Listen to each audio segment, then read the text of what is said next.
چگان انارتی دیار جمال کفری ماره درباره کو 4 کس ل کفری هاتینه رواندن آن کلی دوارا کفری هاتینه رواندن آیا افدام تباش دیار چه زانیاره نوح نه درباره وان کس هاتینه رواندن بەڵێ سلااوان لێ بێ هەڵبەتە پاشەوەی کە بەرەبانی دوێنێ چوار هاوڵاتی کە سییانیان دانیشتوی کفرین و دوانیان بران و دانیکی دیکەیان خەڵکی کەلارە کە چوار هاوڵاتیەکە بمبەستی دۆزینەوەی دۆمەڵان چوونەتە سنووری قەزای خانەقیم بە تایبەتی لای نەفتخانە لە کاتی دۆزینەوەی دۆمەڵاندا دیارەبوونا کۆمەڵک چەکدار کە چوار ماتۆڕسکیلیان پێ بووە هاتوونەتە سەریان و بۆ شوێنێکی نادیار ئەم چوار کەسیان بردووە لە بەرەبایانی دوێنێەوە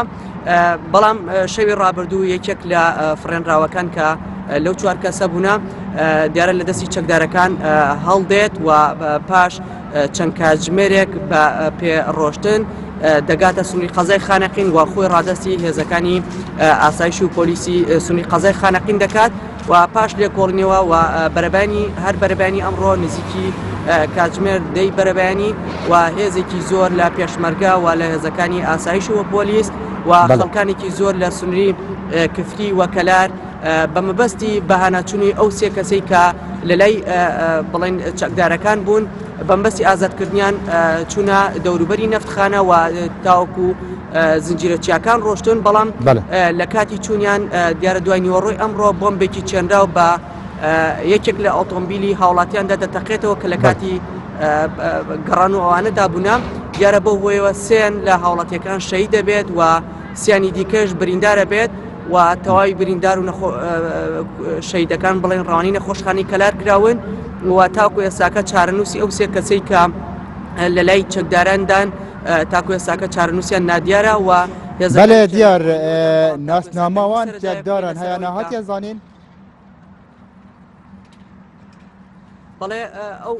ئەو هاوڵاتی کە لە دەستی چەکدارەکان هەڵاتووە باسی لەوە کردووە کە چەکدارەکان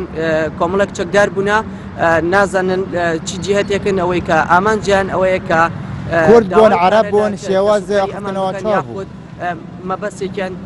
دیارە ئاماژی بۆدا کە تەواویان عەرەب بوونا بەڵام زانێری زیاتر دیار لە هێزەکانی هێزە ئەمنیەکاندایە بۆ پێی کە ئەوان لە لێکۆڵینەوەدان بەمبەستیەوەی کە بتوانن بە هاوکاری هێزەکانی دیکە بتوانن چارەنووسی ئەو سێ کەسەی دیکە